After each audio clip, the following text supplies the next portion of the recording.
सबसे पहले बात करते हैं प्रधानमंत्री नरेंद्र मोदी की जापान यात्रा की। प्रधानमंत्री नरेंद्र मोदी आज रात 2 देश यानी कि जापान और चीन की विदेश यात्रा के लिए रवाना होंगे। अपनी यात्रा के पहले चरण में पीएम मोदी जापान में 2 दिवसीय दौरे पर रहेंगे। इस दौरान वे जापान के प्रधानमंत्री शिगेरू इशिबा के साथ 15वीं वार्षिक भारत जापान शिखर बैठक में भाग लेंगे। देखिए टोक्यो में मौजूद हमारे संवाददाता अजय मिश्र की ये रिपोर्ट। दुनिया के दो सबसे पुराने और मजबूत लोकतंत्र भारत और जापान के बीच कारोबारी संबंधों की बुनियाद अब नए दौर में नए विस्तार के लिए तैयार है। प्रधानमंत्री मोदी अपनी 8वीं जापान यात्रा के दौरान भारत और जापान के उद्योगपतियों के साथ एक बिजनेस लीडर्स के मंच को साझा करेंगे। इस मंच का उद्देश्य है दोनों देशों के बीच व्यापार, निवेश और प्रौद्योगिकी के क्षेत्र में सहयोग को बढ़ाना। भारत में विकास की अपार संभावनाओं को देखते हुए जापान के निवेशकों का रुझान अब चीन और आसियान देशों से हटकर भारत की ओर बढ़ रहा है। The business sentiment toward India is historically high at this moment. Over 80% of Japanese companies in India is now considering to expand their investment and business in next 1-2 years. So this visit will create more kind of confidence of this bilateral business relationship.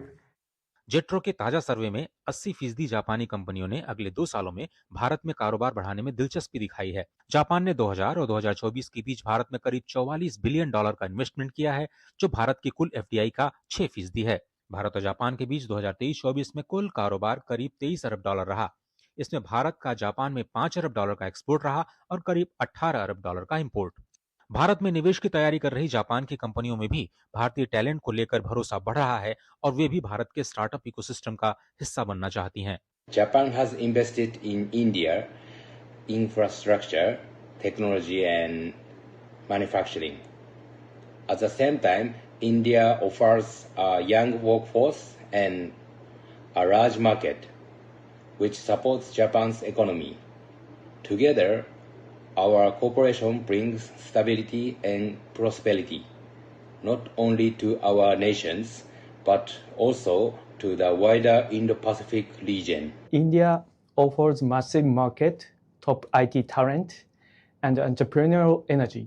At Beyond the Next Ventures, our mission is to bridge these strengths, linking capital, talent, and technology to help startups tackle global challenges in healthcare, sustainability, and deep tech.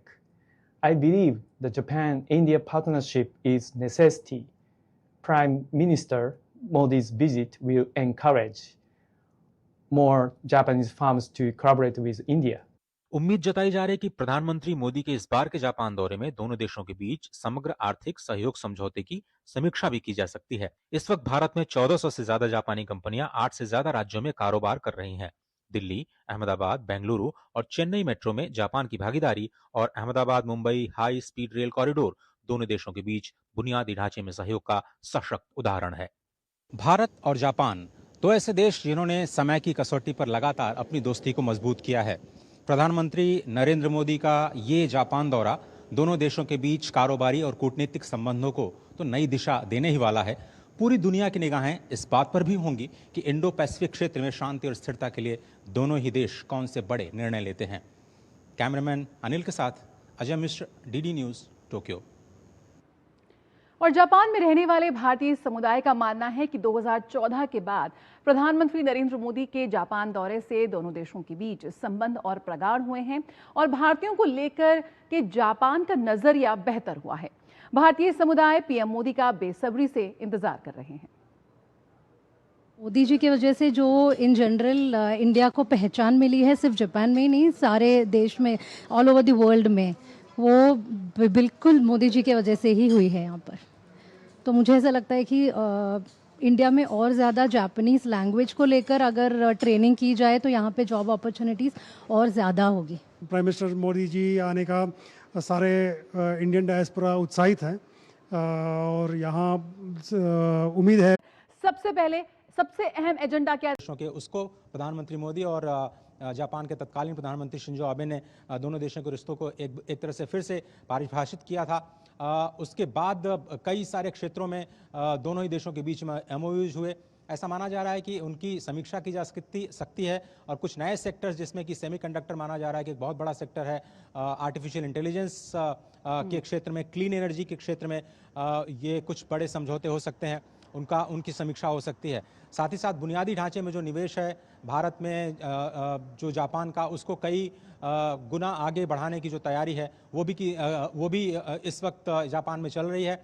तो आप कह सकते हैं कि इस प्रमुख जो प्रमुख एजेंडा है इस प्रधानमंत्री नरेंद्र मोदी के इस दौरे का, वो स्पष्ट तौर पर आने वाले दिनों में दोनों ही देशों के बीच जो संबंध है उनको नई ऊंचाइयां देगा। और माना यह जा रहा है कि दोनों ही देश इंडो पैसिफिक जैसे संवेदनशील मुद्दे पर भी राय साझा कर सकते हैं और सहमति पत्र में कुछ बड़े ऐलान भी देखने को मिल सकते हैं। बिल्कुल अजय, यहाँ पर व्यापार एक बेहद अहम मुद्दा है। जिस तरह से अभी हमने अहमदाबाद में भी देखा, आज जिस तरह से भारत के विभिन्न देशों में जापानी कंपनियां काम कर रही हैं, हमने जापानी एंटरप्रेन्योर्स, जापानी कारोबारियों की को भी सुना और उनके पीछे एक भारतीयता की झलक साफ तौर पर नजर आ रही थी। किस तरह से देखते हैं भारत को लेकर जो एक बदलता एक सेंटिमेंट है कि किस तरह से व्यापार के क्षेत्र में हम और भी बढ़ोतरी देख सकते हैं, नए क्षेत्रों को टैप कर सकते हैं, उस लिहाज से कितना महत्वपूर्ण होगा? देखिए जया, जैसे जैसे दुनिया में संरक्षणवाद बढ़ रहा है, लोग अपने इकोनॉमीज को प्रोटेक्ट करने के लिए अलग अलग हथकंडे अपना रहे हैं। ऐसे में एशिया की दो महाशक्तियों का इकोनॉमिकली क्लोजर आना काफ़ी इंपॉर्टेंट है। बहुत इंपॉर्टेंट इस लिहाज से है क्योंकि जापान और भारत दुनिया के टॉप 5 इकोनॉमीज में शामिल हैं और जिस तरह से आपने कहा कि ये जो आर्थिक संबंध है वो लगातार और भी मजबूत होना है। जापान को एक बहुत बड़ा बाजार चाहिए क्योंकि जापान की अर्थव्यवस्था में जो कुछ दिक्कतें हैं उसको भारत कॉम्प्लीमेंट करता है। मिसाल के तौर पर यहाँ की जो डेमोग्राफी है, यहाँ की औसत जो आयु है वो 48 वर्ष है, जबकि भारत में औसत आयु 28 वर्ष है। तो ये जो कॉम्प्लीमेंटेरिटीज़ है उसी वजह से ऐसा जापानी कंपनियों को लगता है कि भारत की जो युवा टैलेंट है वो उनकी इकॉनमी में कंट्रीब्यूट कर सकते हैं। दूसरी तरफ भारत को लगता है कि जापान एक भरोसेमंद साथी है जिससे आप तकनीक ले सकते हैं, क्योंकि कई दशकों से हमने लगातार देखा है कि चाहे कोई भी नया सेक्टर जो खुला हो उसमें जापान ने एक मजबूत सहयोगी की तरह भारत का साथ दिया है। तो भारत को तकनीक चाहिए, भारत को निवेश चाहिए जो कि जापान से मिलेगा, जापान को टैलेंट चाहिए, युवा टैलेंट चाहिए और बाजार चाहिए। तो भारत ने जिस तरह से मेक इन इंडिया पर फोकस किया है, जापान की कंपनियां कोशिश कर रही हैं कि मेक इन इंडिया में वो मदद करें भारत की और वहां से एक्सपोर्ट करें। जैसा कि आपने प्रधानमंत्री का जिक्र किया कि अब जापान खुद गुजरात में गाड़ियां बना रहा है और वापस वो जापान को एक्सपोर्ट हो रही हैं। तो ये एक अपने आप में सफलता की कहानी है जो जापानीज जो कंपनीज हैं वो ये देख रही हैं कि भारत में जो संभावनाएं हैं उनका फायदा उठाया जाए और कैसे उनकी अपनी लोकल अर्थव्यवस्था को सपोर्ट करने के लिए भारत और जापान का नजदीक आना कितना इम्पोर्टेंट है। बिल्कुल अजय, 2022 में 5 ट्रिलियन जी बिल्कुल, व्यापार की बात तो बेहद अहम है, लेकिन जब दो शीर्ष नेतृत्व मिलेंगे भारत और जापान के, तो जाहिर है कि वैश्विक स्थिति को लेकर भी चर्चा होगी। क्वाड के दोनों अहम हिस्सा हैं दोनों देश, उस लिहाज से क्या कुछ उम्मीद कर सकते हैं?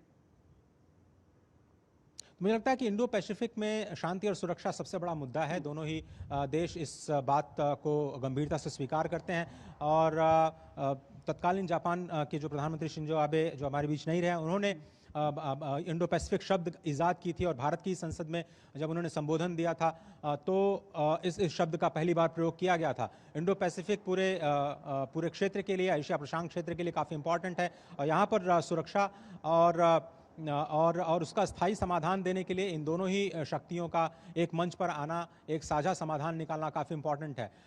तो ये एक मुद्दा काफ़ी इंपॉर्टेंट हो सकता है। दूसरी तरफ जिस तरह से आप देख रहे हैं कि संरक्षणवाद लगातार बढ़ रहा है, जो अमेरिका द्वारा लगातार यूनिलैटरली टैरिफ लगाया जा रहा है अलग अलग देशों पे, उससे इस उत्पन्न जो स्थितियां हैं उस पर भी चर्चा होने की उम्मीद है, ऐसा माना जा सकता है।